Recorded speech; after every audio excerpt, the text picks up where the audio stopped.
they're listening to this, they can see that Steely hasn't got life sorted. Very few people have got life sorted, and if things can go wrong for Steely and he can have mental health troubles, it can happen to anybody, you know. Talk it, walk it. Walk is only. Don't just talk it, walk it. Well, Phil, absolute pleasure having you on, man. I know we've been obviously just getting to know you just a minute ago, and I seen you at a speaking event recently, and I just want to say, mate, I was really admiring you that day at the football club with Sean Edwards, and just how you kind of conduct yourself. I know you've got a background in sports, commentary, and as a school teacher as well at one stage, but I was so impressed of how, I don't know, your charismatic energy that you had that day, and it's, I suppose, just how you led a room like that. And from my background, what I do now, I kind of seeing that, I was wowed by it a lot, mate. So I just wanted to say before we kind of get into this, thank you so much for that and inspiring me that day. That's very kind of you, Ollie.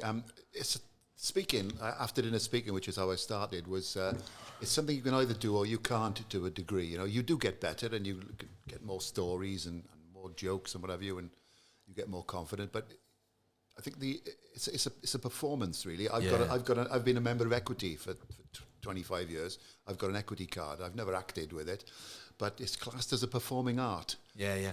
And it's a type of thing you're either comfortable with or you're not. And I can always remember going back, I think it was always in me. I remember being in year 8 in school, in Archbishop Mostyn's school, the Catholic school in Ely in Cardiff, where I grew up.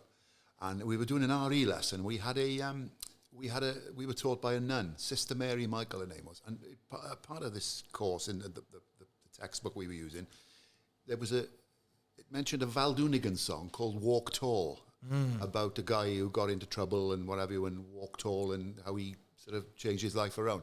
And this Sister Mary Michael said, does anyone know the song? And I said, yes, sister, I do. I said, we've got it on an album in the house, an old vinyl album in the house. And then she said to me, would you like to sing it?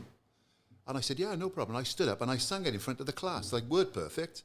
And I was 13. Now, most 13-year-old kids wouldn't do that, would they? So it was always sort of in me, that sort of thing. And I think playing for Glamorgan Wanderers Youth then, I do the singing. I lead the singing afterwards. At Cardiff Met University, I do the singing. I played for the Wanderers in Newport, that sort of thing. So I think the performing was always there, really. That's quite. I'm impressed and intrigued with that, because is that something that mum and dad shown as a youngster, or they instilled that in you, or is it just like you said, it's always been you? Yes, I think it's always been my mum and dad. You were saying about charisma and the way you mix with people. My mum and dad always taught me that not to be a wallflower, and not to be some sort of like big-headed, full of themselves way. But just to be polite. And I can remember going to... my mother had a brother, Uncle Michael, who did quite well. He lived in Stoke. And we were going up to see him the one day. And I remember my mother and I getting my brother and I to practice walking into a room and shaking hands with Uncle Michael. Wow. She would play the part of Uncle Michael. We had to shake hands with and say, how do you do, Uncle Michael? So we were brought up like that, to be sort of polite and to be gregarious. And I think it's just like an extension of that, really, how we were brought up to be social and to be sociable. It's such a great thing to be taught, though. Not many parents would do something like that, Phil. And the benefit of that, though, is I think you're always thinking about others as well, and how we impact people, how we leave a mark on someone. And I think, when I was watching you do that speaking event, that's how I seen you. Obviously, the way you went from, serious to jokey to connecting to the community. Like, they're things, obviously, you've been doing it for over 30 years now. Yeah.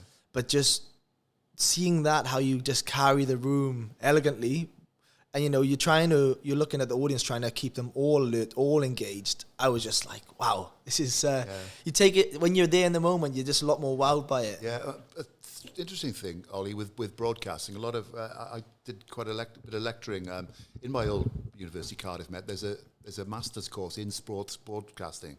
And I used to do quite a bit of lecturing about commentary and writing sports reports and whatever.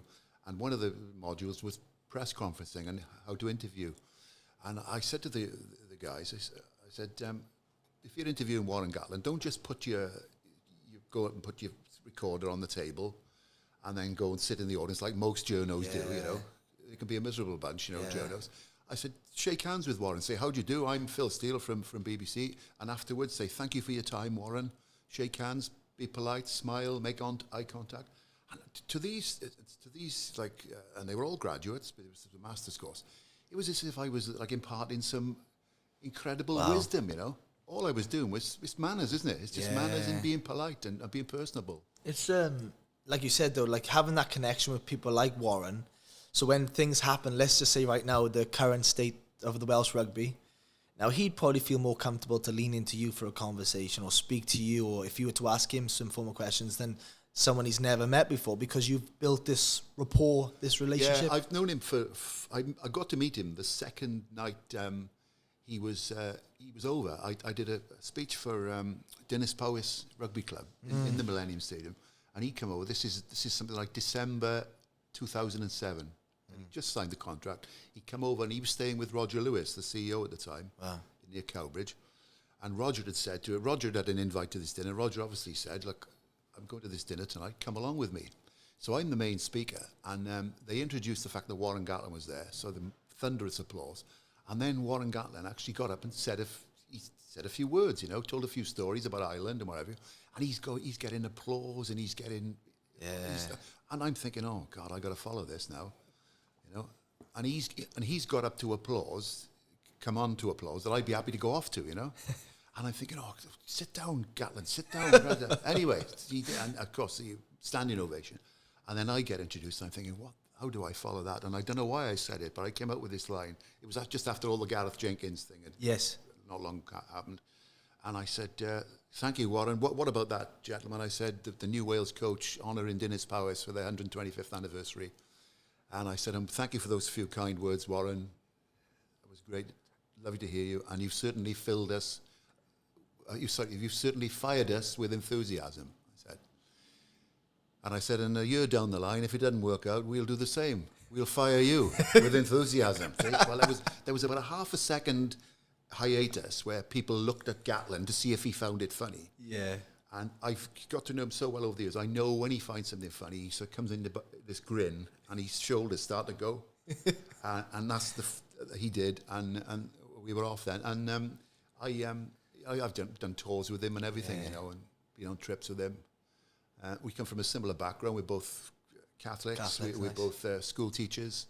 Yeah. So it seemed to hit. He's told me I've been in functions with Gatland where somebody I can remember being up in Crickhowell or somewhere, and it was the fallow week of it was a Sunday afternoon. It was the fallow week of the Six Nations.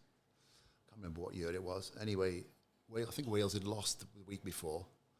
And somebody in the audience asked him, what changes will you make for the Scotland game or whatever you want? And he sort of almost gave the side out, you know? Now, a lot of journalists would have phoned that into BBC Wales, I got the Welsh. But I wouldn't, because it was a breach in trust, you know? I remember going to a just before the Lions Tour 2013, we went down to Llandovery to do something together, and he said, what does Kate, your wife, do? And I said, well, she's the CEO of a charity that supports people with spina bifida. And there was a bit of a hiatus, a bit of a little pause. And I looked at him. I thought I'd upset him. He said, we lost our firstborn with spina bifida at the age of 4 months when I was coaching in Ireland. Shauna. And you could see he was quite emotional. So he told me that. I never, ever disclosed that to anybody. And it came out in his book then. He actually mentioned it in his book all those years later, you know. But he told me... That's such a big thing, yeah. That's a really big thing that people can find in people like yourself. Because trust is a massive thing. Trust is a massive thing. And now if you went to the press about the selected team that he unofficially announced, that could have just been it then. And gone, all right, I'm never sharing anything with you. You're just another journo, blah, blah, blah. But that's a credit to you, Phil. Yeah. There is a reverse side of the coin of that, Ollie. Then you get criticised for... I used to get criticised for not being hard enough, not asking the hard questions, you know. There's not a journalistic bone in my body, really. I'm from a caring profession, teaching, special needs teaching in particular. But I used to get...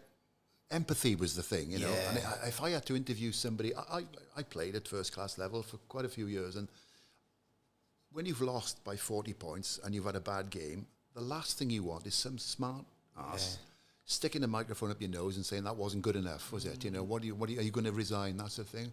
So I used to treat interviewees after the match, if they've lost a losing captain, whatever.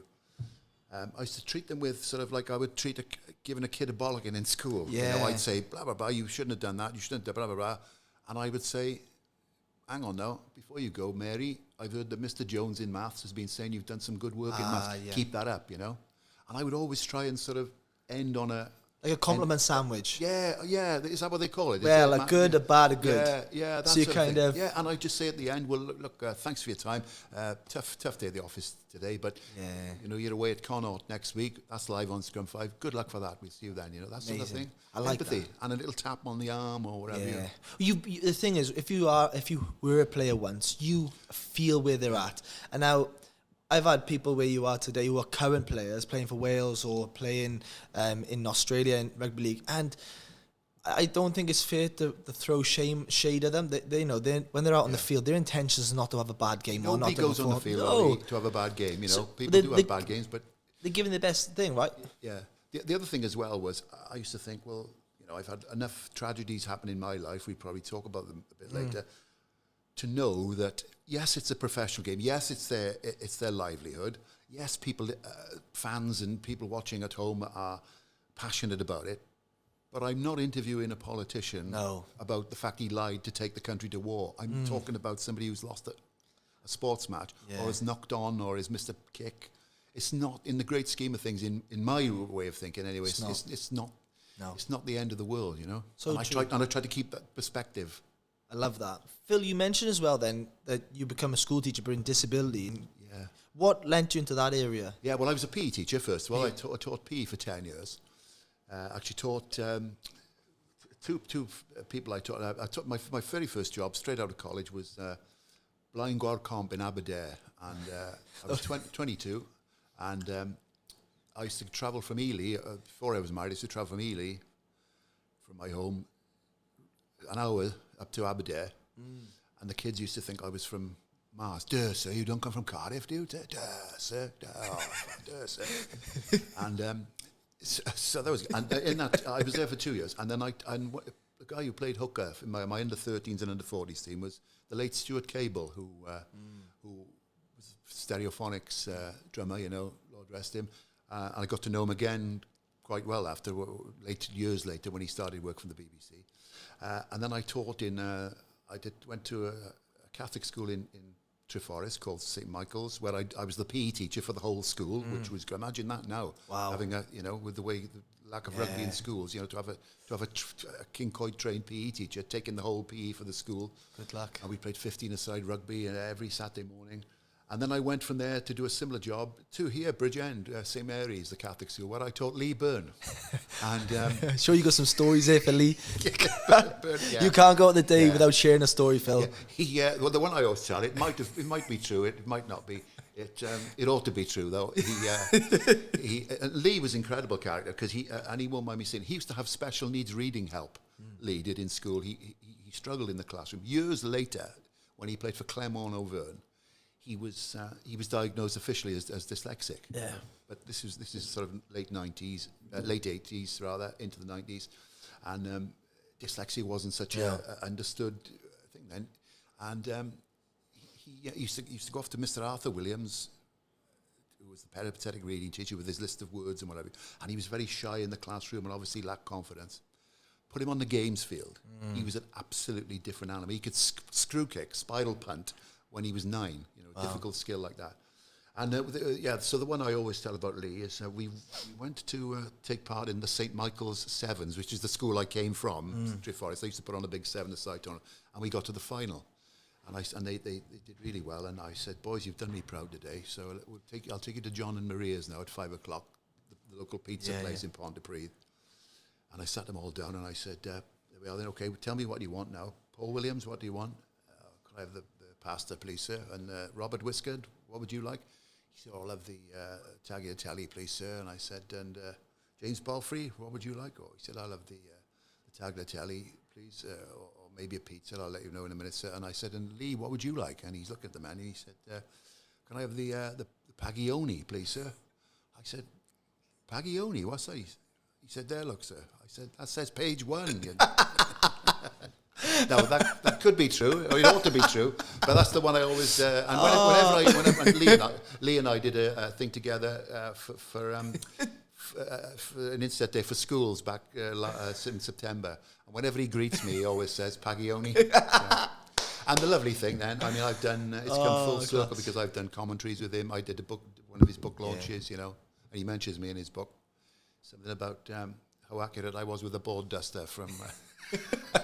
but that is the lovely thing about teaching, is that to see people who you've sort of taught could go on. Anyway, so why I got into special needs originally, your question was, I got bored with teaching PE. I was fed up with being in a tracksuit. Like taking 3 double games lessons a day, maybe a cross-country run, gymnastics, then take a team after school, then go and train with my own club in the night.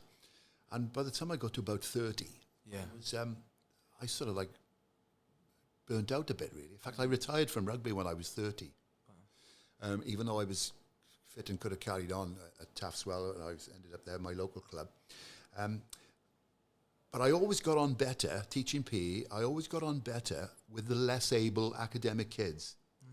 I found they would react to humour better. You could pull their legs, and they loved having. I had nicknames for every kid. God, you'd lose your job now for that. God, but I had nicknames for every kid, and the sort of the less academic kids, they seemed to respond to that. Yeah. And so I thought I did a diploma in special needs education in Caerleon College, and I got a job at Lewis Girls Comprehensive School in Ystrad in the Rhymney Valley, which I did for 15 years, and that was. And how you saying you saw me the other day in doing that thing with Sean Edwards in Bryn Tyrion Football Club, Penabon Football Club. That's not that different to how I was in front of a group of kids. You've got to be with, and it was a comprehensive school. Yeah. So it wasn't a special school, it was comprehensive, and there was a special needs class in every year group of about 8 or 9 kids, and they all had learning difficulties, general learning difficulties, and it was. I used to find to get the best out of them, you had to be larger than life. You had to be a bit of an entertainer. You had to be good at making them feel good, building their self-esteem, as I used to say. So my guitar was my most important bit of equipment in the classroom. I used to use that more than anything, and always trying to make like lessons enjoyable for them. And some of the kids came from some quite poor backgrounds, and I used to think if the hour they came to me for maths or English or whatever, if I could make that hour where they were happy, I'd sort of done my job. And I had a little old terrapin, room 33. They used to call it the dungeons, and you could put your foot through the floor, and it used to leak and everything. But if I could hear my kids running down the steps to the terrapin to get into Mr. Steele's class, I used to think, "You're doing all right, here, Phil. You're doing something right. You're doing something right." And so it's like, so education to me was, particularly with those kids, it wasn't particularly what you taught them. Yeah. It was how you made them feel. Wow. That was, and they were never going to be rocket scientists, bless them, or that sounds awfully patronising, I know, but reality though. It's reality, yeah. And I just used to think if I could just give them that hour of good, because I'd be the only male role model in their lives to a lot of kids, they from one pair of families. I used to get called Dad in the classroom quite frequently. Wow. So, and we used to do things like we used to take them camping. We used to take Urate camping to Three Cliffs Bay in the Gower. One night under canvas, the health and safety forms. It took longer to fill in the health and safety forms than it did to do the trip. I can remember this one kid, we used to let him paddle in Three Cliffs Bay, beautiful part of the world. And this one kid, Rachel, her name was, and she's going, she's saying, Sir, it's cold, isn't it, sir? Sir, have you tasted it? This is salt, sir. Doesn't it taste like salt, sir? And it hit me that this kid has never been to the seaside, never been in the water. And I think I've got a daughter who's now 37, but would have been around the same age as this kid. And I'm thinking, we did a round the world trip with Bryony, my daughter, when she was 14, my wife and I, in 2001. She had, like, so the life that Bryony had completely different to the life that this, and I just used to try and, I don't know, just give a little bit of like my talent and my sort of love to the kids. So if, nice. if you know, another one, we used to take them to year 7. I used to say to them, what's the greatest city in the world, girls? Cardiff, sir. You tell us enough, say Cardiff. I said, right. After the exams now in June, we'll go into Cardiff, and I used to take the minibus. So I used to phone up my mate, Mike Gibbons, chairman of Taftswell. He's dead and gone now, Mike, and he was the director of the tours at the stadium. So I'd phone Mike. I said, I've got a bus load coming down, Mike, eight kids, specialists. Can you? Yeah, he said no problem, and he let us take the minibus in underneath where the Wales bus goes. Yeah. Park outside the entrance, the players' entrance, with the big silver dragon, and he'd meet us there, and he'd say, "Come on, girls," and he'd take us on his own, our own special tour, all for free, and then he'd give them all a goodie bag, and the kids would love it, and that was just me using my own sort of, nothing to do with education. Yeah. You can teach us about that in King Coyd, but it was just me being able to use my own little contacts and my own little life to sort of spread a bit of. It's amazing that is, Phil. Yeah. That's really nice. And you just said something there that really, something I always say to people, like, if we have a heartfelt conversation with someone or you connect with someone, I always say to them, now you're not going to remember the words I said to you, but you remember the feeling that you left you with. And I think that's what you just said then earlier about those students.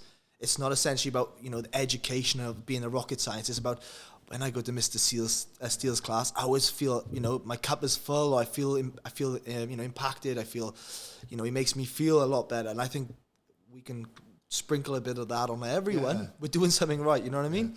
I said this on a podcast the other week. One of the best days of my life was I got Stuart Cable. I got to meet him again and work with him at BBC, and I got him to come up to meet my special needs classes in just before Christmas in about 2000 and I can't remember, 2006. He hadn't long left the Stereophonics. Wow. And I got him all my special kids in a class, and he came in and met them and signed a photograph and. To Mary with love from Stuart Cable, and my kids being who they are, they say, "Oh, my auntie, can you sign with my auntie Mary? She'd love the Stereophonics and all this sort of thing." And then I'll never forget one of the funniest things was I said, "Right then, girls, we're going to do now what we call a question and answers. Think of a good question to ask Stuart, and Stuart will answer it." And now, if that was a mainstream class, they would say things like. When did you first realise you wanted to be a drummer, and who did you learn? Who were your influences? My kids, of course, straight in. Do you know Robbie Williams?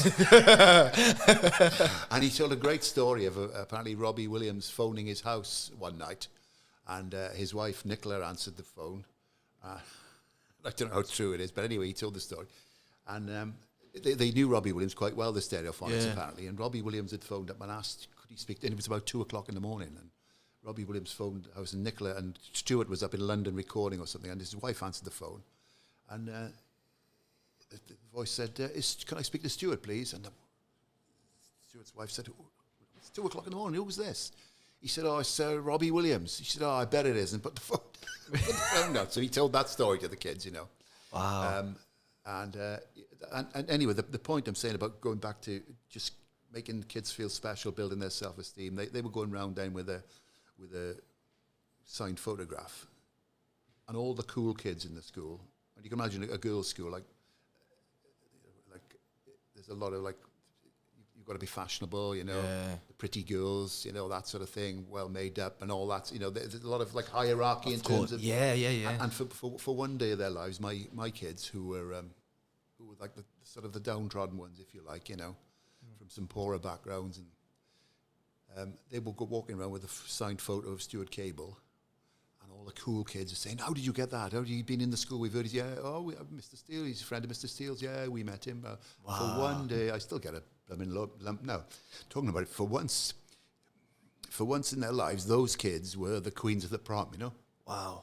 And that was like one day of my teaching career, and it was nothing to do with education, or it was just like me having a connection with somebody and knowing that my kids that would be something that my kids could have for that day, but none of the cool kids could have, That's amazing. So Yeah, well, sorry about that. I got it. Mate, don't ever apologize. It's amazing that something that happened how many years ago still touches you today, and leaves a nice, vivid memory. And credit to you though, man. I feel like for me, this episode today is you're this larger than life character, but when you actually get to know Phil Steele, it's actually so much empathy and care behind it that he just wants to impact as many people as possible. And when you see that happening with children who maybe not as well off as someone else, and you just give them that moment of love or calling you dad. Do you know what I mean? Yeah, I know. That was I didn't quite know how to react. And then I just thought, well, I understand why they're calling me dad, because I'm probably the only stable male role model they've possibly got, It's impressive. That was a real sort of profound and an honor when you think about it, It's unbelievable, but then I think, and you probably agree with this, everything our experiences in life shape us to who we are today. Now, people, you were saying earlier that people come to you and say, you're not hard enough on the players, you're not hard enough, because deep down, you just care, We don't want to.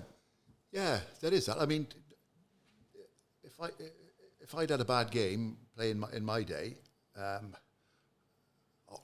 worst one was being out when I played cricket, being out. If you spoke to me within 5 minutes of being out in cricket, I'd want to kill you.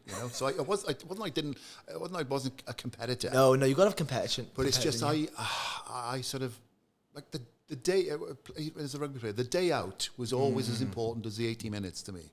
Yeah, and chatting with people and mixing with people and having a sing song and a few beers and whatever. So maybe I wasn't. Maybe although I wanted to win and I wanted to do well.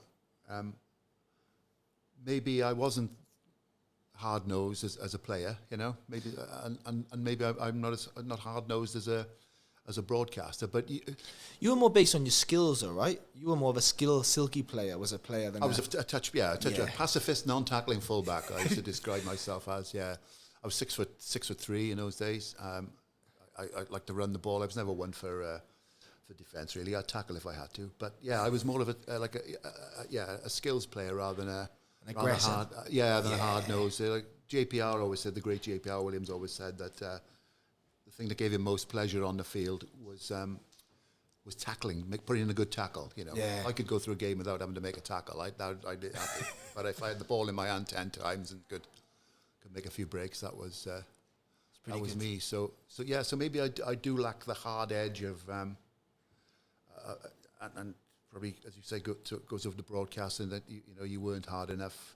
Well, I'm not saying you said that, but I'm just using utilising the words. And I'm not saying for me, understanding the person and you're one of the most well-known voices. Sorry, in presenting commentary now and Scrum 5 back in the day, and that's a credit to you. Like I remember hearing the voice all the time. Then I seen you that day doing the talking event. I was like, bang, just put the two together because I've been away for a long time. But it was an absolute pleasure seeing you. But I don't think that goes across, that you'll still say the direct things to yourself. You'll still say the honest conversations to players if required, Yeah. I think, that empathy and trust thing you were saying that's quite important because I was the first one to do in-game interviews with coaches. Yeah. And I can remember being pitch side and Gareth Charles, the commentator, great commentator, Charles, a great pal of mine, and he would they'd put on cut up on the screen Di Young or Lynn Jones, the Ospreys or wherever, and Charles would say, "There's Di Young. I wonder what he's thinking about that yellow card." And I thought to myself, "Hang on now. I'll see if I can go find out what he's thinking." And the very next time we did Cardiff Blues, I went up to Di, and I'd known Di for a long time, and. Yeah, doing the speaking, one thing or another. So I went up to Di before the game. Said, "Look, Di," I said, "if I can get up to you midway through the half, and they'll fix us up on camera. Do you mind could you do a quick interview during the match?" He said, "No problem, Phil." I said, "Look, I won't ask you anything heavy. I won't stitch you up." He said, "No, I know you won't, Phil. And he was the first one to do it. Then Sean Holly did it at Lynn Jones did it at the Ospreys. Kingsley Jones would do it at Dragons, and then eventually it became. It's written into contracts now. You'll actually see now that the coach put headphones on and talk directly to the commentator.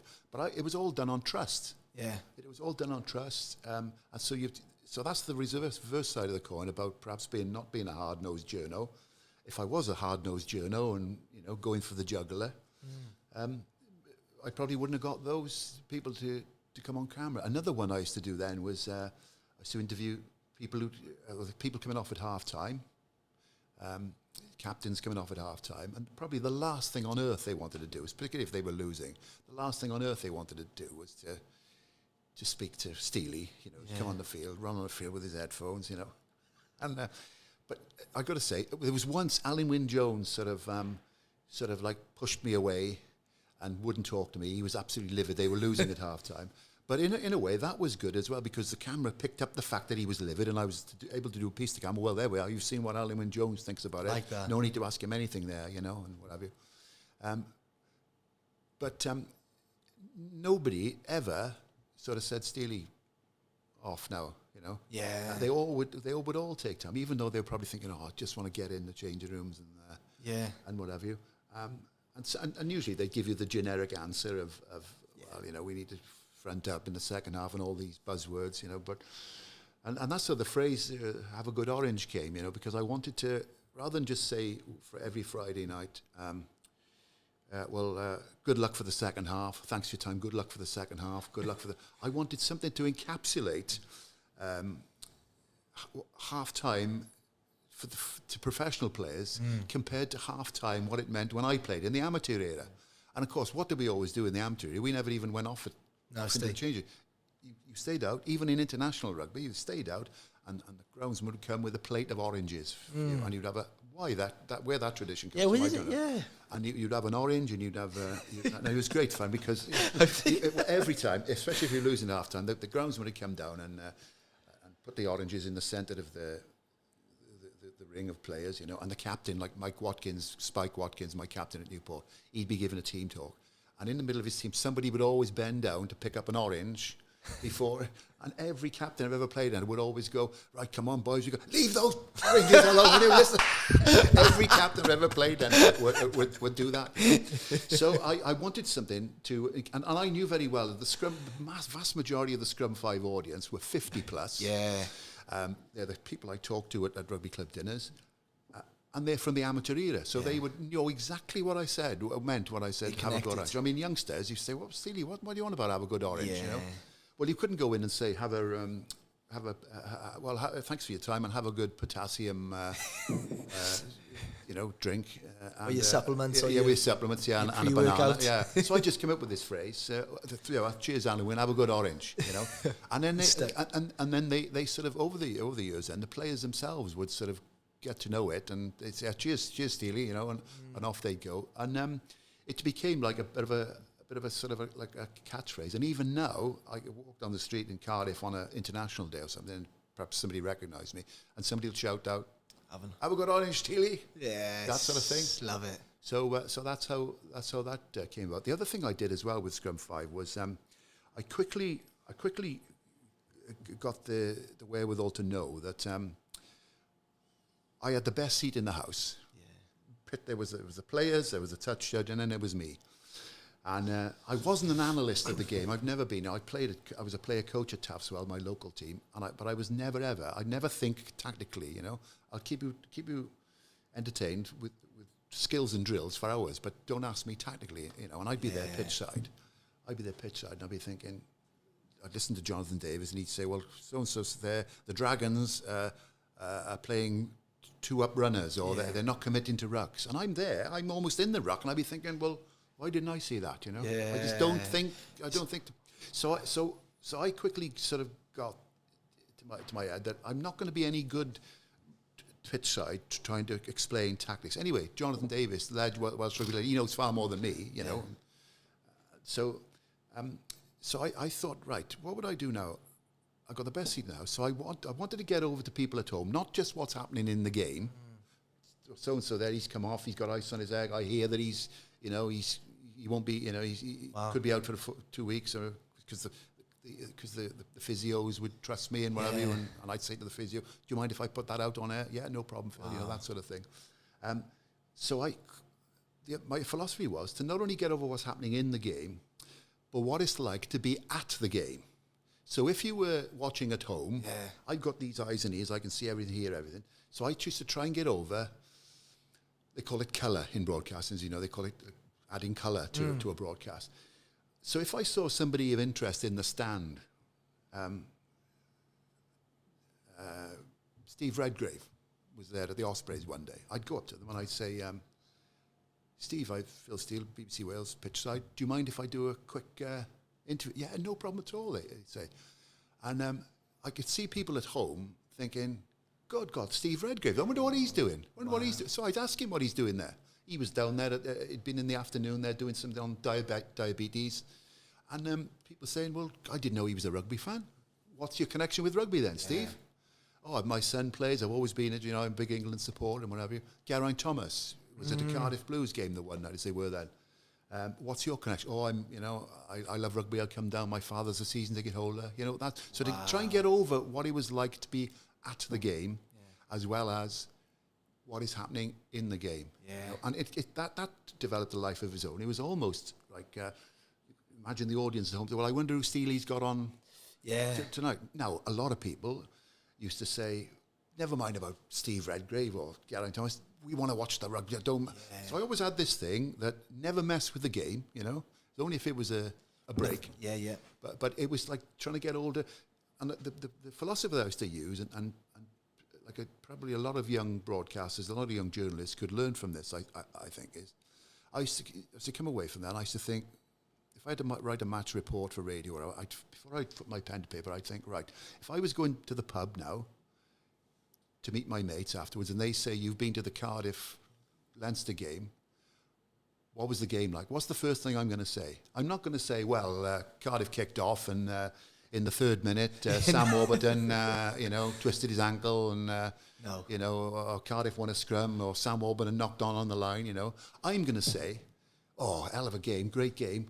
Cardiff had a player sent off, but do you know who was at the game today? Steve Redgrave was at the game. Oh, was he? What was he? Like to try and get over what it was to.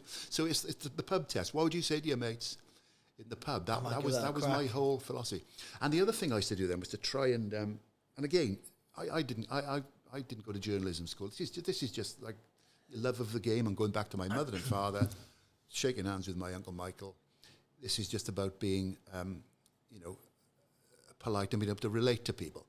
And I used to think, right, I wonder who's watching at home. Well, I knew the audience because you get the audience profile, and as I say, most of the audience were over 50. They were the rugby club. They were your Bridgend Athletic lads, the Taffswell lads, Bethesda. You know, they were, and so I used to think, right, all these people are watching this game now. Now Sam Warburton, Alan Wynne-Jones, they've all come from club. They didn't just parachute in and all of a sudden straight into the Wales team. Sam Warburton came from Rubina. Alan Wynne-Jones played mini and juniors at Bonnie. Lee Byrne, Bridgend Athletic, as you know. Everyone comes from somewhere. Everyone comes from somewhere. And I used to think, well, hang on, this is the professional game now. But without all the clubs, like these players wouldn't have known a rugby ball. You know, in my day, schools were the main thing, but now it's clubs, meaning juniors. And so I used to think, right, how can I mention as many clubs as I can, you know, to try and, all these people are watching Scrum 5 tonight, Friday. Tomorrow they'll be at their local rugby club. So how can I came up with Steely's Good Feud Guide. You know, I'd look through the fixtures, I'd pick a game, and I'd put a caption in, and during the break-in play, again, not messing with the game, you know, not messing with the match, during the break-in play, and I'd say, well, my Good Feud, I'd mention a few fixtures, well, so-and-so tomorrow, Llandaff against Llandaff North, so-and-so Bridgend Athletic against Bridgend Sports, whatever. And I said, but my Good Feud Guide this week is the Division 3A clash, Newport High School Old Boys against Kelly, and then I'd give it a name, the Umbridge on the Usk, you know, the Abercunnan against Aberdare, the Fun on the Cunnon clash, you know. I'd try and give it a name, and they put it up on the screen, and got so much uproar, like so much positivity. Oh yeah. How do you? You're so creative on the spot that you're very improvising all the time. Maybe that's a teacher in you, or maybe that's a 13-year-old boy who just loves to sing and get on stage and wow people. But like, I know 99.9% of people would not be thinking that on the spot, but No. you just seem like a Yeah. bag of toys. Yeah, I've always been at the. I've always been at the slight angle to the universe, if you like. You know, I was a 6'3" outside half, for example. In those days, who played outside half? He was 6'3". Give me some height if you want, Phil, mate. Yeah, 6'3" outside half. I lost my hair when I was 19, so I was bald when I was 20. Yeah. So I've always been never your sort of archetypal, I don't know, bloke, if you like. You know, I've always, and maybe it's a smoke screen or a defensive mechanism. You know, I've always seen the funny side of things. I've always seen the humorous side of things. So I've always looked at things slightly differently. So I think that it's about being creative. I think really that Definitely. Do you think that's led you in then to, like, you know, you've done a lot of after dinner speeches, you know, a lot of, you know, of interviews, podcasts. Do you think that's opened doors for you? Because I was so wowed by the dinner speak, mate. The night. Yeah, open doors. You know, it's open doors. It's given me the chance to travel. I mean, I've done the Dubai Welsh Society St David's Day dinner. Wow. Twice. I've done the Qatar Welsh Society dinner, Hong Kong, done the British Virgin Islands dinner. Been all over the place speaking. So it's sort of like opened my eyes and given me the chance to travel. But what it did do, it played into the fact that these players who I had to interview, or these coaches, possibly their first experience of me would have been as a dinner speaker. Yeah. So they didn't buttonhole me as the BBC journal, the reporter. They saw me in a different light straight away, you know. So maybe that was like Gatland, the first time I met Gatland, was with me speaking, and he was, you know. So maybe that was an advantage because they didn't buttonhole me as pigeonhole me as the sort of the reporter, you know, the journalist reporter. So it's amazing. I want to ask you, Phil, as well, like, obviously you've done some amazing speaking events, you've done massive audiences. Do you remember your first ever time speaking in front of a large audience, or like your pinnacle moment, and you're just like, you know, has the nerves kicked in, or how do you deal with it, or what was it like? Yeah, my first one was 1984. I was in the Wales B squad, just been in the Wales B squad. Wales had a B team in those days, and they used to play France B every autumn. I'd made the squad for that. At the end of the season, then Camaradarie, my local club, not my first, Glamorgan Wanderers was my first club, Glamorgan Wanderers Youth. Camaradarie, I lived about 100 yards from the club. They invited me round to the dinner to present the awards. I was only 20, I was about 23. And I told a few funny stories about Charlie Faulkner, who was the Newport coach, one of the great Pontypridd front row. And it went down well, and I was sort of like comfortable doing it. And then more clubs invited me, and I used to go around all South Wales for a pint of shandy and just a meal. You know, never got paid or anything in those days. So that was the first. You always get nervous. I still get nervous. I was in Resolve and Rugby Club last night doing something for Worthington Cause with Shane Williams and Richard Hibbard. I've got a spreadsheet of all, and that was something like my 1,182nd professional speaking gig, and you still get nervous, you know. Yeah. It's a primeval fear, really. Basically, I did a series on it for Radio Wales called Speak Easy, about the art of speaking in public. The first person I had on was a psychologist, and I said to her, why, when I've done hundreds and hundreds of dinners over the years, am I still getting nervous? And she said, well, it's a primeval fear. She said, human beings are pack animals like apes, and as long as you're in the crowd, in the audience, in the pack, you feel safe. As soon as you get up to speak, you put yourself outside the pack, so you regard the pack as hostile. So you get the fight or flight, you know, adrenaline, whatever. Yeah. Funny, more surveys have suggested over the years that more people are afraid of speaking in public than they are of dying. Yeah. Now, I've done both in the same half hour, and that's even worse. But I was going to ask you that, though. So you always get the one what I really thought, hang on, no, this is something special, was 2004. I got invited to speak at House of Lords, St. David's Day lunch, the great and good of Welsh life. I've still got their, the menu, not the menu card, the table plan on my office wall. It was anybody who was anybody in Welsh life was there. I had to speak for 12 minutes, no more than 12 minutes. My speech was vetted. I tell a couple of Irish stories, and my mother's side of the family were from West Cork, and they said you can't say those because it might be construed as political, you know. Couldn't say those. So 12 minutes. And I remember getting up there and I looked at the menu card and the guy on before me was Lord Falconer, the Lord Chancellor. There was His Excellency, the Chinese ambassador to Britain. Wow. And I thought, and then at the bottom it had response, Phil Steele, Esquire. And I thought, Ely boy, this is...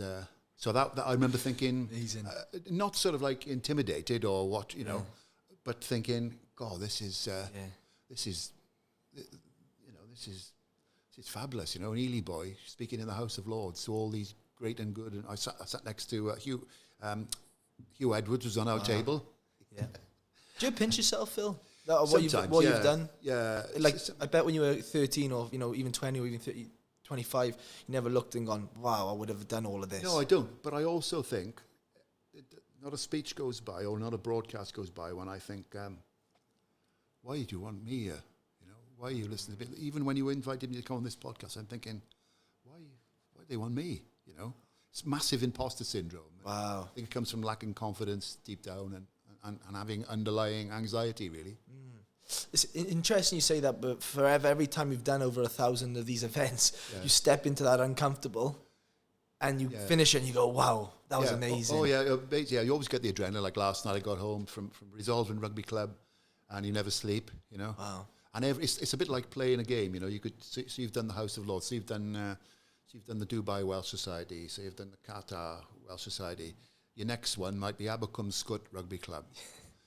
But to that audience in Abercwm Scut, that's the most important dinner you've ever done. And it's like playing, you could have scored a hat-trick against Cardiff last week.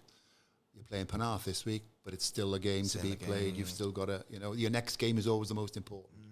Do you ever see the work that you do, the speaking events, and you're very good with your pauses and anchors and putting out the right joke or the right word and tapping into the community. But like, do you ever go, like as comedians do, they have like their main night and they have their little, the smaller nights where they practice their jokes or they practice their stuff. Is it ever where you've done anything like that? Where you go, you know what, I'm gonna test my arm tonight and I'm gonna throw this joke out there, see if it sinks or swims. No, I'd never do that. It doesn't matter how lowly the club or the society, how big the audience is, 20 people, 700 people. I've spoken at the CIA in Cardiff in front of 700 people, big Honda Hall of Fame dinner.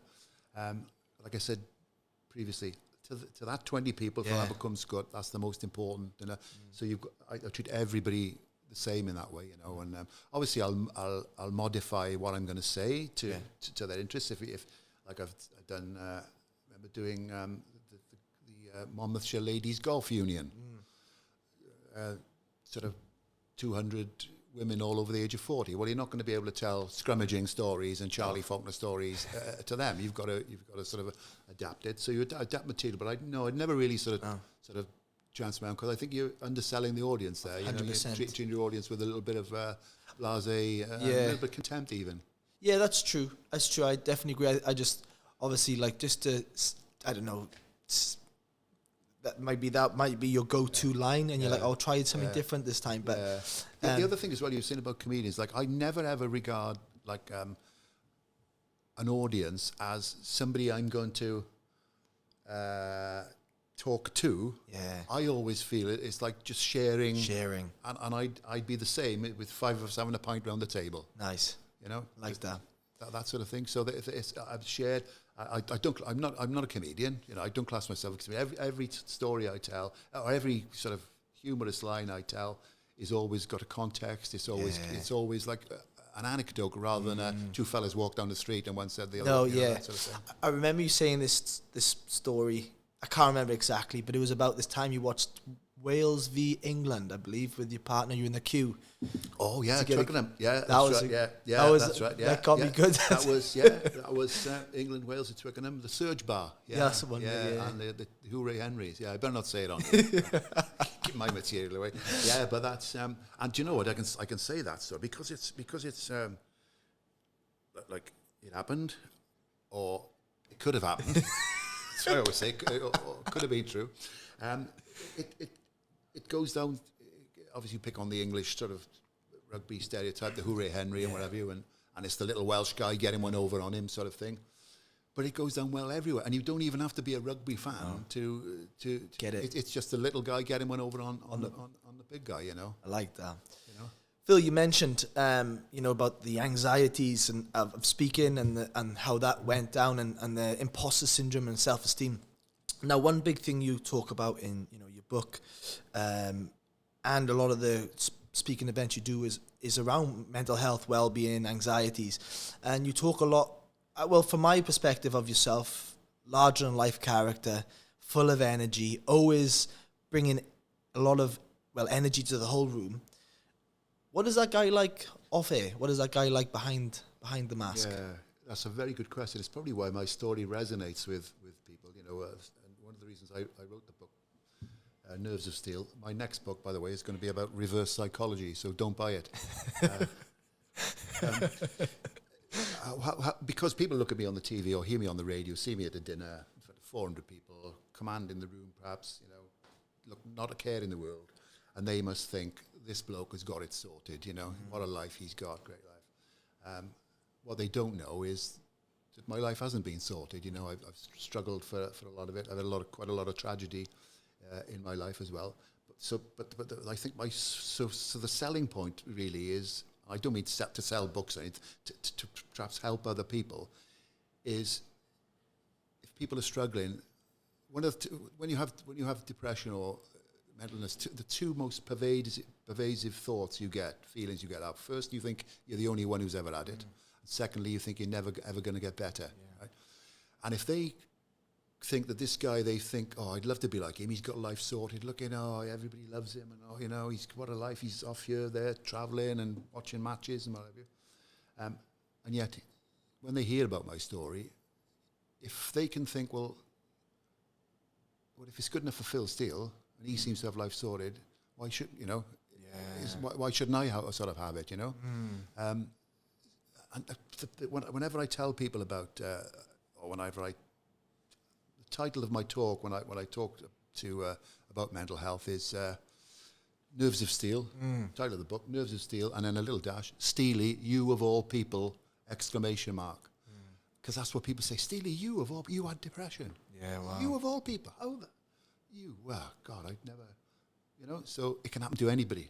Do you have a memory or moment where you remember it hitting you, like, this experience or this event, or just woke up one day? Yeah, I could give you the actual date. I think I do mention the date. It was certainly October 1984. And so there were 40 years ago, just gone 40 years ago. And but before that, I remember going back, even as a kid, when I was, even as a kid, like 14, 15, a teenager, I used to get terribly anxious if my parents went out of the house, And most kids of 13, 14, they couldn't wait for the parents to go out, to have the house themselves and play records or whatever, and, but even at like 13, 14, if my parents went out, I'd always be anxious until they came back, I was this fear of like something would happen to them and what have you. Like my dad used to work shifts, the railway man used to work shifts, and one of his shifts was 3 till 11, and I used to go to bed, share a bedroom with my elder brother, and I couldn't go to sleep until I heard the garage door go and his motorbike, the sound of his Honda 50 being put away in the garage, so I knew Dad was home, and I could go to sleep then. So always I had this sort of underlying anxiety. And another thing I remember was I went to St. Francis Primary School. There was a shop there called sweet shop called Harry Jennings's. I remember nicking. Somebody dared me to nick a little halfpenny white mouse, little chocolate mouse, and I got caught. Well, it was as if I'd committed, murder. Yeah, wow.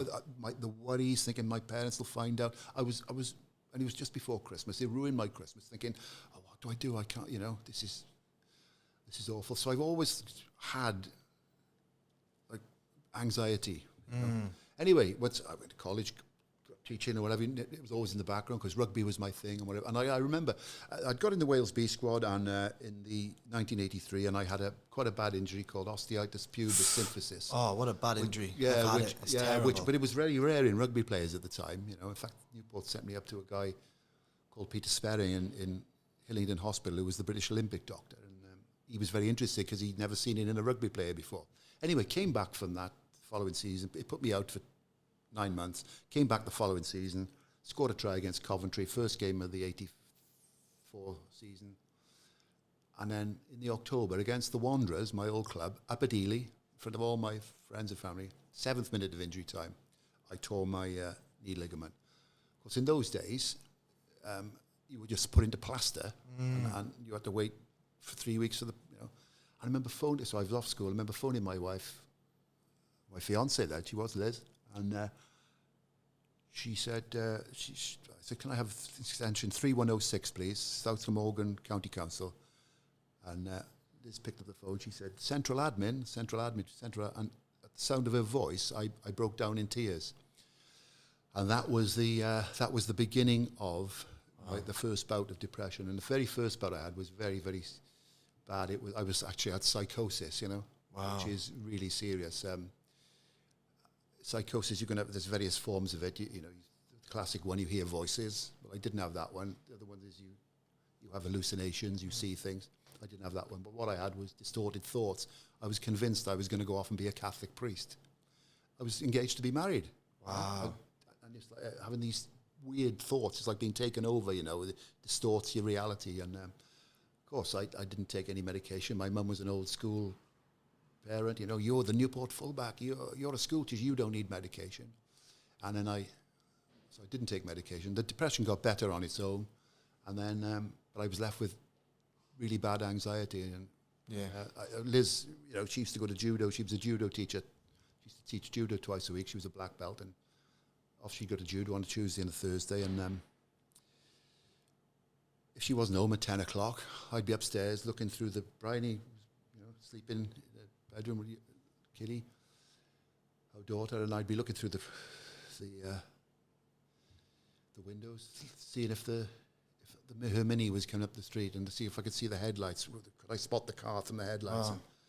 And if she wasn't home at 10:05, I'd be like almost panicking, on the verge of phoning the police, because and in my mind playing, that's it. I'm gonna have to identify the body. I'm gonna have to do the funeral. I'm gonna bring Bryony up on her own. Your mind just running totally. And I had that for years, but you couldn't talk about it. You couldn't talk about it. Couldn't say about it, And you couldn't talk about it for years. That experiences of thinking of the worst case scenarios and whatnot. No, I mean, the very first part I had suicide thoughts. Yeah. And the pernicious thing about the suicide thoughts was, in complete contrast to all this stuff going around in your head, I'm going to go and be a priest. Blah, blah. If I told a kid off in school, because I was still going to school, I was still teaching, once my leg was out of plaster. And if I said I told a kid off in school, justifiably so, and I'd be driving home and thinking, that kid's going to go home and tell his mother and father. Headmaster's going to call me in. I'm going to be disciplined. I'm going to lose my job. Liz is not going to want to marry me. And all of a sudden, by the time I get home, I'm on the verge of phoning Liz to say, we can't get married because I'm... you're thinking like, I've lost my job. Totally your mind... totally your mind sort of...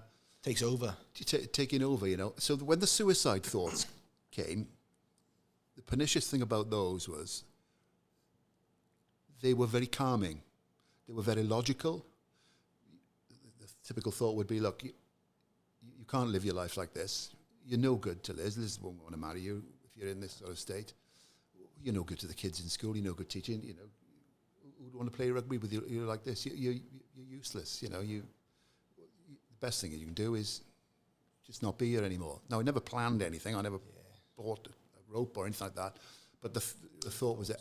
And see, what was so pernicious about them was they were, in contrast to all this other stuff going on in my head, these thoughts were logical, made sense. Wow. Now, what I had going for me was I had a lovely fiancée, I had a good job, I was a rugby player, I had a lovely family, I had lots of friends, so I had lots going on in my life to sort of distract me, until I got better. Now, you imagine a young man of 22, perhaps unemployed, living in a bedsit, no income, no friends, no family, The outcome could well be a lot different. Sort of a lot different there. But yeah, that was it was almost like a calming.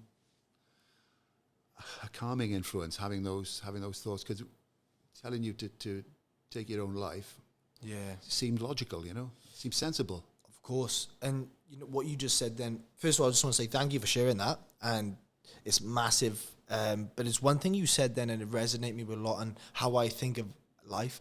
I see life like a chair. We were 4 legs of a chair. Now, thank God that you had 3 other legs still holding you up. You had rugby, you had family, and you had really good friends. Now, 1 leg went, but you still had 3 stable legs. Like you just said, that 22-year-old, if he didn't have that in his life and he had no other legs to hold him up, that's when other things happen. I want to ask you though, Phil, how did you, obviously having that support network was great. Was there any other avenues? Did you learn any other things? Like, a lot of people now get into, obviously you're at a different end of the spectrum on the thought patterns, but was there ever journaling or reading books or self-help or meditation? I know meditation probably wasn't a big thing back then. No, what the big change in my life was I had another bout in the early 90s when I was teaching at St Mary's, funny enough, in Bridgend. Again, sort of kept that quiet. Liz obviously knew. And I had another bad bout in 1997. And that was when I was taking this antidepressant. I'd seen a psychiatrist and everything. I was taking this antidepressant called Prothiadin, a really old drug. And I was booked to speak at Newbridge Rugby Club, May 1997. And I was really bad, really anxious. I'd come home from school. I was teaching full-time then, came home from school, drove up to Newbridge, and I was so anxious. In the car park, I had to, on the old payphone in the corridor in Newbridge Rugby Club, I had to phone my brother to come up. Liz and Brian had gone down to West Wales for the weekend. It was a bank holiday.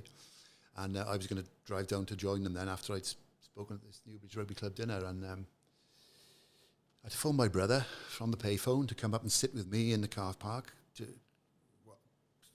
before I went into the dinner. Anyway, went into the dinner, and dinner's taking place, and I'm talking to various people. And then that hiatus between the dinner finishing and the little gap where before the speeches start, and the audience are getting, animated and whatever, boisterous and whatever. And I'm thinking, I'm going to be introduced to you, and I'm going to get up, and I'm going to just burst into tears. And one thing I did learn was the first thing when you get all this anxiety is distraction. Try and distract yourself. So I did. I turned to my right. I'll never forget the guy, Brian Wellington, Bomber Wellington, great guy, secretary of Newbridge. I'm very friendly with his son, Jonathan, who's big in Newbridge Cricket Club. And I turned to Brian. I said, Brian, who's all the audience here then? He said, well, you've got 2 tables of the first team there, he said. You've got the youth team there. You've got supporters there. More supporters. And he said, down there's the medics, physio, and on the end is Dr. Ewan, our doctor. And I said to him, excuse me a minute, Brian. And I went up, left the table and went to introduce myself to you 5 minutes before I was about to speak. And I said to him, is it Dr. Ewan? He said, yeah, hiya, Phil. Nice to see you. I remember you playing.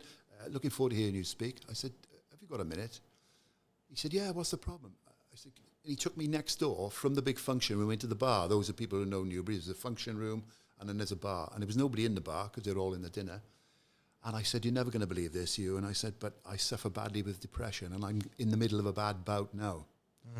And I thought he was going to say, oh, God, don't fancy, how are you going to manage? No, then, you won't go down very well then if you're depressed. He didn't say it. He just said, oh, are you? He said, oh, okay.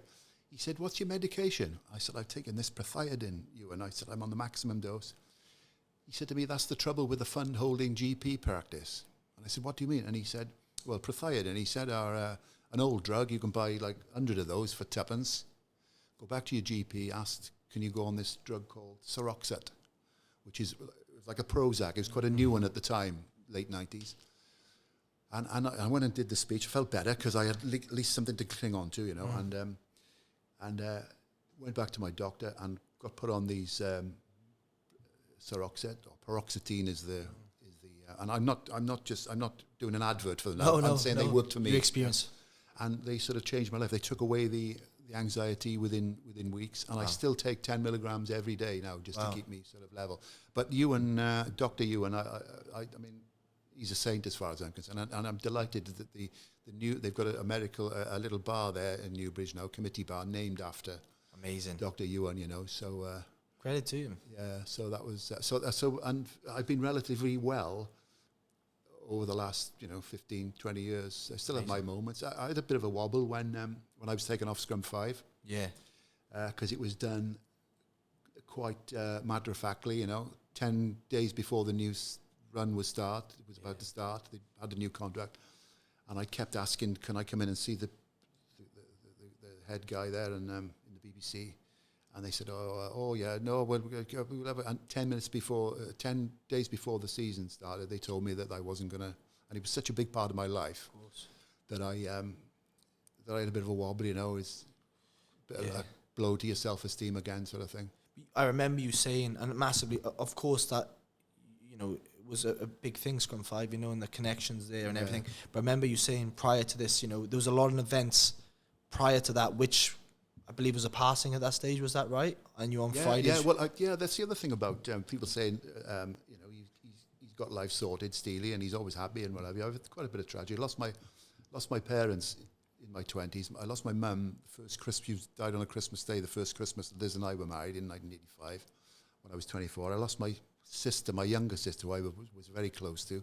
She died at the age of 37 in 2002. She was had the illness of alcoholism. Yeah. And then Liz, May 2009, I went over to Canada to cover the Wales tour. Sam Oberden's first cap got on that tour. John Davis, Foxy on that tour. I was only gone for 4 days. And when I left, Liz was complaining of a headache. And I went off, came back. And when I came back, she wasn't much better. And I took her to 2 out-of-hours doctors in the Royal Glamorgan, two nights running, because she was starting to be sick and what have you. And they both said, it's a migraine. And then I thought, this is not right. Took her to her doctor, Dr. Angus MacLean, in Rugby in Cardiff. Now, Angus MacLean's brother, Rory MacLean, who played for Gloucester, was in college with me. Also played for Scotland, Scottish ancestry. And I said to Angus, I've never seen Liz like this in 24 years of marriage. And he said, in which case, here's a letter, go up to Royal Glamorgan again. And so they did some tests up there. And I had a phone call the next day after they'd scanned her to say, we want you to come and see the consultant. And you know that, when the phone rang, you know that horrible feeling, it's a bad phone call before you. So they said, can you come up? And when I got there and we went to see the consultant, they said, we found a brain tumour in the frontal lobe of the brain. Anyway, cut a long story short, that was June the 10th, worst day of my life. June the 5th, 2009. On July the 10th, 5 weeks exactly to the day, Friday to Friday, Liz had died. It was a secondary brain tumour of a cancer of an unknown primary they never found. We were both 48 at the time, so that was a terrific blow. But I didn't have depression after it. I didn't. You would think that would. When I was really bad, earlier on in my life, when I was worried about something happening to Liz, when she'd go off to judo. If you'd have said to me, when you're both 48, Steely, you lose your wife in 5 weeks, diagnosis death, I would have said then, well, you'll have to put me in the box with her, because I won't be able, that'll be the end of my life. But I wasn't, I did increase my antidepressant dose, but I wasn't, her funeral, the funeral was like one of the proudest days of my life, to see all 700 people in a church. She had 7 Catholic priests taking part in this. She wasn't even a Catholic, Wow. And I was like the strongest I've ever been, It was. It's beautiful, that is. Yeah, it's nice. But anyway, you were just saying about like how Scrum 5 became more than a job. So that was the July, and then phone calls taper off, and you get fewer visits, and dark nights are drawing in, and I'm thinking, I'm 48, I've lost the love of my life, my first proper serious girlfriend relationship, and what is life like now? What happens now? And then I'd look in the diary, and it'd be Thursday, the 7th of October, flying to Dublin for Ospreys Leinster. And off I go for 2 nights. We used to go for 2 nights, and then people like Stuart Davis, the from Wales number 8, who would always do the second voice, because Jiffy wouldn't often travel on just the Celtic League games, Sometimes he would if there was a final or something. Yeah, he'd rock up. Yeah, funny enough, Jiffy, lovely fella, he'd lost his first wife, of course, right. And one of the first phone calls I got was from Jonathan Davis. Amazing. Which was lovely. But those people like Stuart Davis, Gareth Grono, who was an assistant producer, Gareth Charles, the commentator, Dickie Bach Jones, Ridian John, floor managers, all that sort of crew. Craig Withercombe, producer, Joe Towns, producer. They became sort of like family to me, you know, and that was a real thing that helped get me through. And so when they did take me off Scrum 5, and I understand why they took me off Scrum 5, I'm a bit old, male, white, heterosexual, ginger, bald, Irish Catholic, doesn't speak Welsh, I don't tick many boxes. So I understood how the media works. But I just the way it was done, because it was done, you know, as a matter of fact, 10 days before and if only they'd have known what it meant to me, it was much more than a job, you know. Yeah. You didn't do it for the money. God, for what I got paid Scrum 5, doing live TV for 2 hours on a Friday, you wouldn't pick up the phone for a dinner, you know. It's like, obviously I can laugh about it now, you know, the ticking the boxes things, but it's quite interesting. We asked about this before the podcast, you know, do you do this for money or do you do this X, Y, and Z? And I did this all from love. Yeah. And I think, like you said earlier, like when you do things from love and you enjoy it, it's fun, doors open. Yeah. You'll take these opportunities where, and you know, like you just said, the pay wasn't as good as what people assume it is, but you just love doing it. I used to get paid 250 quid. Really? For they upped it to 300 quid in the last couple of years. I was taking a pay cut every year with inflation. I would have paid you 2,500 quid to do the job, to have that camaraderie, to have the trips, you know. Yeah. We used to, I would say when Liz died, those couple of years, I used to laugh, go on these trips, used to laugh. And I think he used to come over on the air, you know. Yeah. That we'd have the banter. And that banter wasn't forced. It wasn't like scripted. It was because we'd had a few beers the night before, you know. And one of the great, Stuart Davis, great fella. And we become great mates after it. And the interesting thing was I took Stuart Davis's job when they first brought me into. He used to do the pitch side reporters, and they put me in. So I rang Stuart. First thing I did was ring Stuart and say, look, they've asked me to do it. You know, great Steele. He said, go for it. But Stuart had this thing that whenever I see him now, we still always use the phrase. We'd be covering Cardiff against Edinburgh at Murrayfield. So we'd stay in. Murrayfield's a great city without all the mad taffs, you know. That's what I always used to say, because you'd see Edinburgh as a proper as it is, you know, not an international weekend. And so we go up on the Thursday and we go out for a meal and what have you. And it was like the witching hour, you know, 11 o'clock, walking down Rose Street. Do we go back to the hotel, or do we have another beer? And we're all there. And I wouldn't say anything, but I'd be praying, please, can we have another pint now? Yeah. But I wouldn't want to say anything because, you know, and I'd be saying, please, because I won't have to go back to a hotel room and dwell on the fact I've been a widower now for 3 months, you know. And somebody would say, do you fancy another one, Stu? And I'd say to him, yeah, what do you think, Stu? And he'd say, he said, I got an hour in me, he'd say.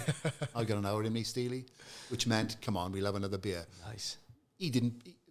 Perhaps he didn't want another hour in him, but he did it because without saying anything, he knew, you know, and he knew he was helping me. You know. It's beautiful, that is, mate. Yeah, that's the real. So I always think very highly of those people, and maybe if the BBC had known what it meant to me, not the program, not being on telly and a modicum of fame, but just how big a part of my life it was socially, and how much it helped me, really. Amazing. And it's so nice, man. I love when, you know, you love hard, I think you feel hard. And when you have amazing people around you. Putting it. Yeah. And I think when you do that and you have good people around you, and you cherish those moments, you remember those words so well because you just remember what it meant to you and what it meant to him, you know, and those away trips are pretty special. Yeah, and of course, but you never lose it. It's like, you know, if one of my old Glamorgan Wanderers colleagues walked in here now, or my Newport colleagues or my Taftswell colleagues, it would be a hug, and you never lose that. And it's always the same. Whenever I see Stuart, I don't see him that often these days, but whenever I do, it's always a big hug, you know.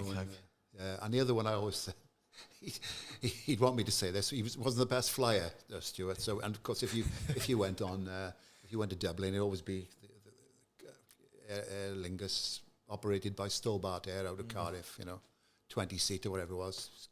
Take off at 9 in the morning, crop spraying over Cowbridge until 3 in the afternoon.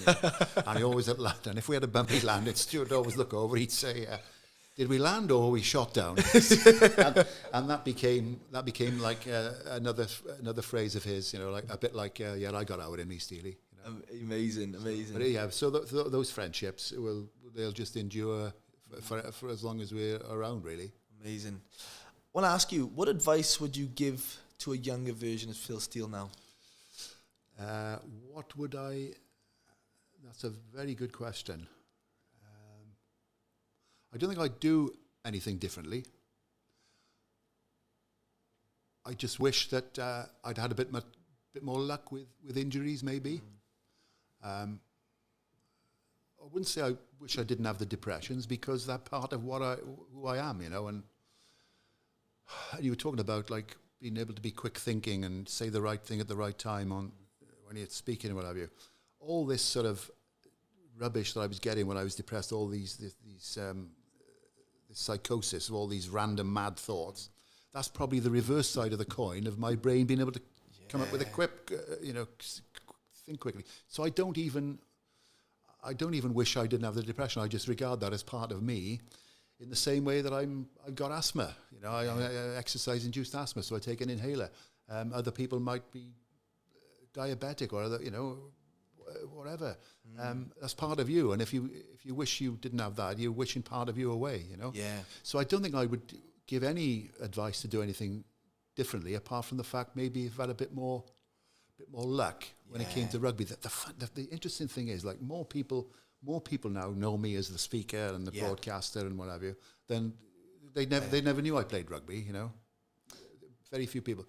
But the thing that gets me, it's lovely now when people come up and say, "Oh, I loved you on Scrum 5. See, I heard you at that dinner, fabulous," or that radio program you did was great. That's all lovely, and I say thank you very much, very kind of you.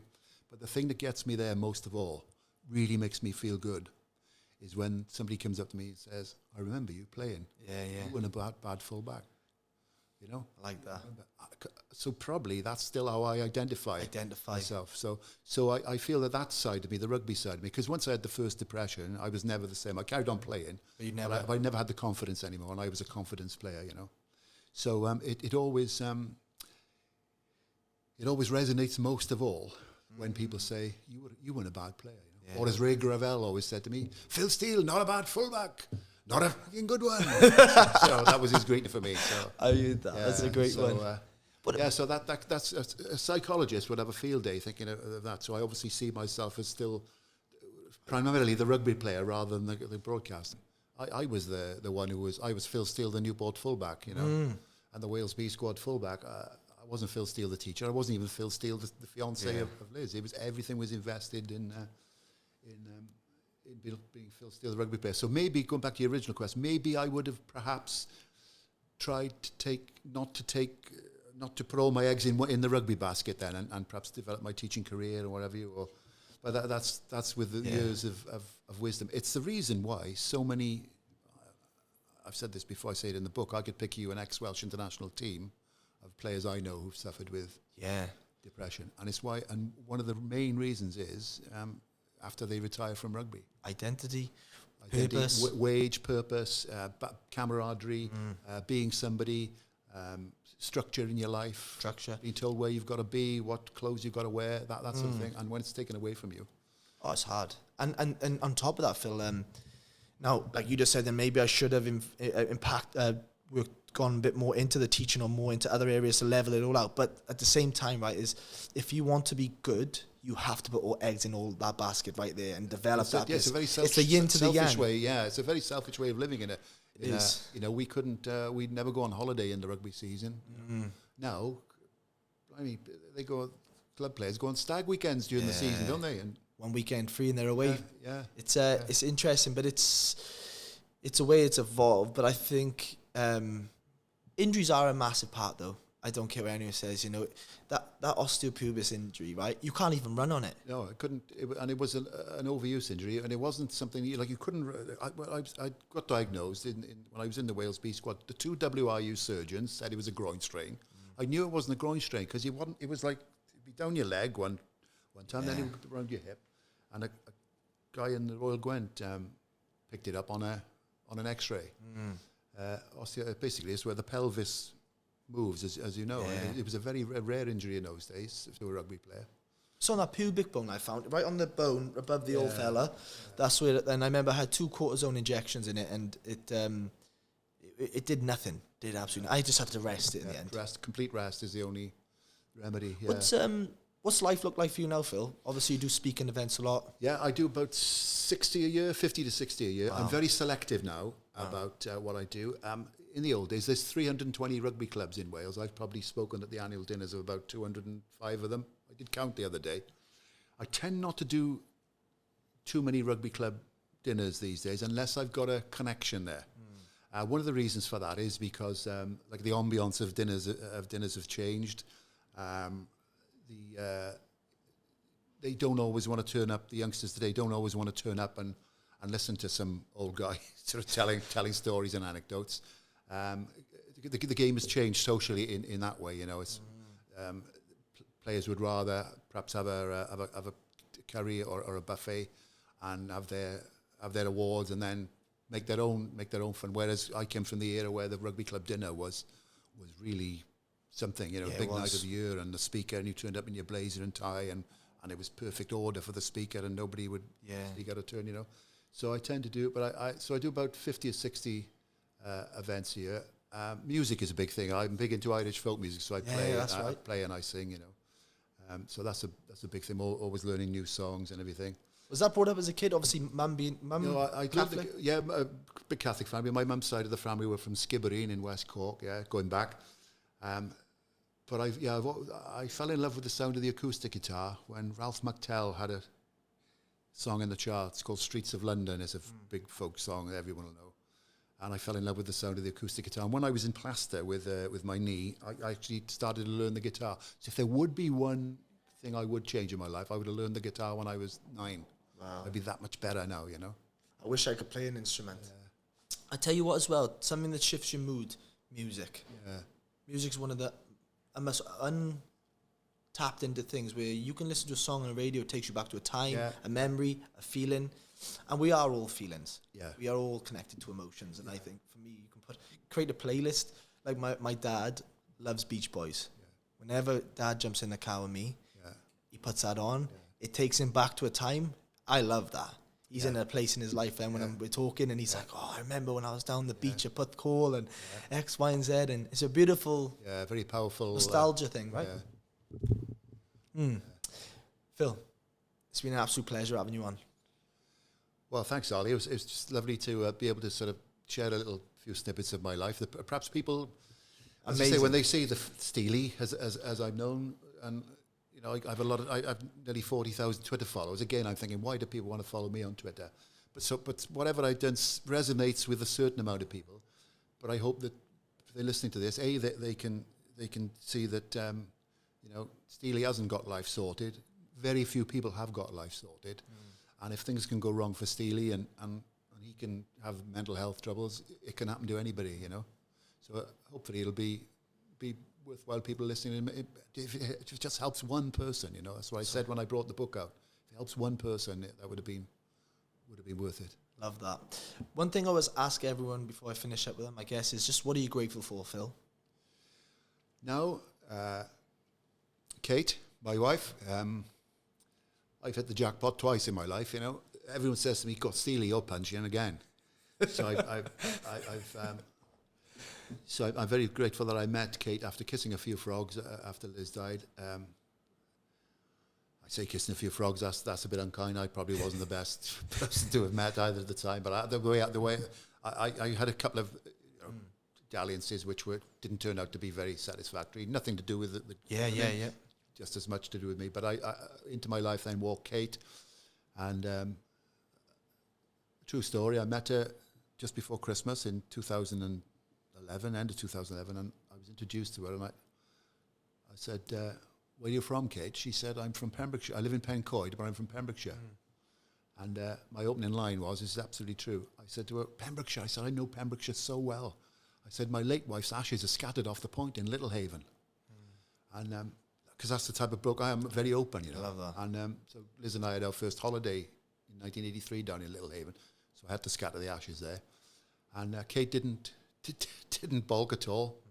And she told me that, she said, well, at least I knew you were single. You weren't married. Great humour. Yeah, so that's what I'm very grateful. I'm grateful for Brian and my daughter, the relationship I got with her. I'm very grateful for the amount of friends I've got. I always make a big effort. You know, if I haven't seen somebody for a while, I always say to Kate, we haven't seen, so let's give them a ring. Let's go out. You know, Yeah. So I'm very grateful for that. But most of all, really for my health. You know, physically, I've type 2 diabetes, but it's well controlled. But generally, my health is, and friends and family and just the things that we take for granted. But Joni Mitchell said, "Don't it always seem to go that you don't know what you've got till it's gone?" Wow. So those are the things that I'm grateful for, and I thank God every day. You know. Love that. Absolutely love that. What I'm grateful for, Phil, is yourself coming here today. Learn so much more about you as a person, not just this amazing personality and connecting with people, but to have one of the most recognized voices here on the podcast, but to top it off, an even better rugby player. That's very kind of you. Thank you very much. Yeah. Right. That's very kind of you. Yes. Not a bad fullback. Not a bad. Thank you so much. Thanks, Phil. Cheers, Ollie. Thank you. Top man. Yeah, good. Thanks. Just talk it, walk it. Walk it on, don't just talk it, walk it.